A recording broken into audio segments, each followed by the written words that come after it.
बिजली के बिलों ने आवाम की चीखें निकलवा दी हैं। अब तो फी यूनिट शायद 50 रुपए से भी ऊपर चला गया है। मैं खुद बिजली के बिल से घबरा गया हूँ, लेकिन मुझे कुछ अंदाजा है कि बिजली का ये बम हमारे सरों पर कैसे फटा है। आप जब किसी मसले की वजह जानते हो तो फिर दो काम होते हैं। आपको पूरे मसले की समझ होती है, लिहाजा आप आराम से खुद को समझा लेते हैं। लेकिन मोहतरम, रोला डालने की जरूरत नहीं है, बल्कि सब्र करें, क्योंकि आपको सब इल्म है। रोला डालने का क्या फायदा? और जब आपको मामले की संगीनी का इल्म नहीं होता तो इसका आप पर सख्त असर होता है। लाइल्मी हर मामले में रहमत का सबब नहीं होती, बल्कि बाज़ औक़ात एक बड़ा अजाब बनकर आप पर टूट पड़ती है। कम अज कम बिजली के महंगे यूनिट्स, बेतहाशा टैक्सेस की वजह से इस वक्त लोगों की बुरी हालत है। आप जितनी भी कम बिजली इस्तेमाल कर लें, फिर भी आपका बिल 5-10 हज़ार से कम नहीं आ रहा। इसकी एक बड़ी वजह तो IMF की वो शराइत है जिनके तहत अब कम यूनिट्स वालों को दी गई रायत मजीद कम कर दी गई है। लिहाजा वो तबकात जो पहले बचे हुए थे, वो भी अब इस मुश्किल में फंस गए हैं। अब जरा देखते हैं कि गुज़िश्ता 30 बरसों में बिजली क्यों महंगी हुई। 1-2 रुपए फी यूनिट से ये 50 रुपए फी यूनिट तक कैसे पहुंच गई। ये वो दौर था जब बिजली अभी देहात तक नहीं पहुंची थी। फिर 1980 की दहाई में बिजली देहात तक ले जाने का फैसला हुआ। इस वक्त तक जो बिजली तरबेला डैम या दीगर ऐसे सस्ते जराये से पैदा हो रही थी, वो मुल्क की जरूरियात पूरी करने के लिए किसी हद तक काफी थी। देहात में लोड शेडिंग करके भी काम चला लिया जाता था। लेकिन जब 1990 की दहाई शुरू हुई तो जहां आबादी में तेजी से इजाफा होने लगा, वहीं ज्यादा से ज्यादा देहात तक बिजली पहुंचने लगी। हर MPA और MNA पर अवाम का दबाव बढ़ा कि वोट लेने हैं तो हमें बिजली दें। यूं बिजली एक बुनियादी जरूरत की बजाय एक सियासी रिश्वत बनती चली गई। इस बात का ख्याल किए बगैर कि बिजली की खपत बढ़ने से मतलूबा मिकदार में बिजली कहां से लाएंगे, इसका एक हल काला बैग डैम था, जिससे हजारों मेगावाट बिजली पैदा की जा सकती थी, और वो भी सस्ती तरीन। लेकिन इस पर खैबर पख्तूनख्वा और सिंध ने एतराज उठा दिए। जहां एक वजह इस इलाके के लोगों के दीगर खदशात थे, तो फिर वो भी मरकज से इस तरह बिजली की रॉयल्टी ले गए जैसे खैबर पख्तूनख्वा तरबिला डैम की ले रहा था, जबकि सिंध को खतरा था कि इनका पानी पंजाब रोक लेगा। यूं इन दोनों सूबों के सियासतदानों ने दोनों सूबों की आवाम को भड़काया और पूरी कौम तकसीम हुई, और वो मंसूबा जो काश्तकारी के अलावा हमारे मुस्तकबिल की बिजली की जरूरियात पूरी कर सकता था, वो भी लटक गया। हुक्मरानों और पॉलिसी मेकर्स ने भी फैसला किया कि वो भी काला बाग डैम के अलावा किसी और डैम पर काम नहीं करेंगे। चाहते तो वो इस वक्त दीगर डैम्स पर काम शुरू कर देते जहां सस्ती बिजली मिल सकती। यूं कौम ने काला बाग डैम का मंसूबा खत्म करके अपने लिए महंगी बिजली की बुनियाद रख दी थी।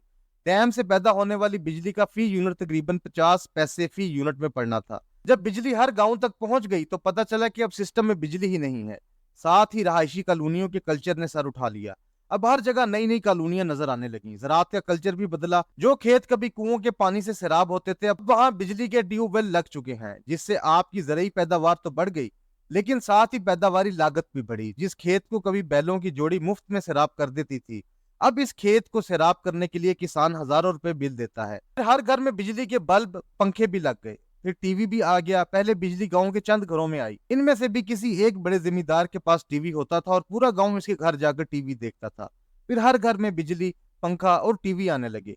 यूं बिजली की खपत धीरे धीरे बढ़ने लगी, जबकि कुंडा सिस्टम की रुदात इसके अलावा है।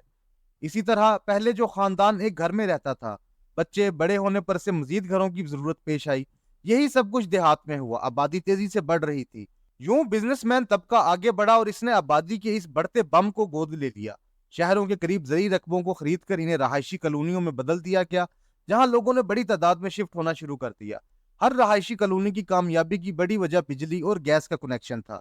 यूं धड़ाधड़ इन रहायशी कॉलोनियों ने बिजली के बड़े बड़े ट्रांसफार्मर लगवाए और बिजली की खपत बढ़ती चली गई। इस दौरान अब तकरीबन हर जगह बिजली का जाल बिछ चुका था। अब ये तो नहीं हो सकता था कि आप देहात या रहायशी कॉलोनियों में इस वजह से बिजली के कनेक्शन ना दें कि पीछे से बिजली की सप्लाई कम हो रही थी। अब चूंकि बिजली एक वोट की शक्ल भी इख्तियार कर चुकी थी, लिहाजा हर इलेक्शन से पहले वापटा खंबे लेकर पहुंच जाता, ताकि हुकूमती उम्मीदवार को वो खंबे दिखाकर वोट मिल सके। यूं बिजली का मसला गंभीर होता चला गया, लेकिन बिजली कहां से आएगी ये कोई ना सोच रहा था। इसका वक्ती हल ये निकाला गया कि देहात में लोड शेडिंग शुरू की जाए।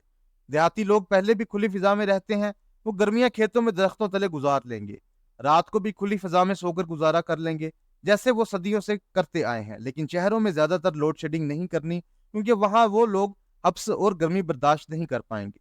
यूं बिजली की कमी पूरी करने के लिए देहात में 15-15, 20-20 घंटे लोड शेडिंग का सिलसिला शुरू हुआ। देहात से कभी एहतजाज की आवाज ना उठी, और अगर कभी किसी मुकामी अखबार ने किसी ने एक आध बयान दाग भी दिया तो इस्लामाबाद बैठे हुक्मरानों या बाबुओं के कानों पर इसका क्या असर होना था। लेकिन धीरे धीरे इस बिजली के मसले ने शहरों का रुख भी कर लिया, जहां आबादी तेजी से बढ़ रही थी और रहायशी मंसूबे जहां खुली फिजा और जमीनों पर कब्जा करते जा रहे थे, जिसकी वजह से गर्मी का असर मजीद तेज हो रहा था।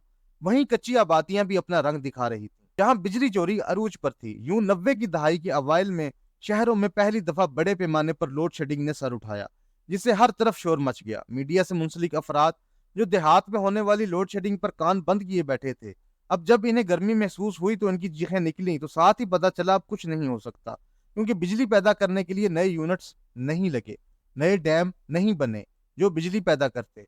न्यूक्लियर जराए से भी कम बिजली पैदा हो रही थी, वो भी डिमांड और सप्लाई के इस गैप को फिल नहीं कर सकती थी। यूं जैसे कभी बिजली के कनेक्शन सियासी मसला बन गए थे, अब लोड शेडिंग इससे बड़ा मसला बन गई। अब बिजली की डिमांड तो आसमान तक पहुंच गई थी, लेकिन बिजली लाते कहां से? इसका हल 1994 में तलाश किया गया, जब एक नया तजर्बा करने का फैसला हुआ। ये ऐसा तजर्बा था जिसने आने वाले बरसों में कौम की चीखें निकलवानी थी। अब जो ऑप्शन हुकूमत के पास थे वो थे लोड शेडिंग, अंधेरा या महंगी बिजली। कौम ने डैम्स के मसले पर लड़ लड़कर अपने पांव पर ऐसा कुल्हाड़ा मारा जिसने आने वाले बरसों में इस कौम का भट्टा बैठा दिया।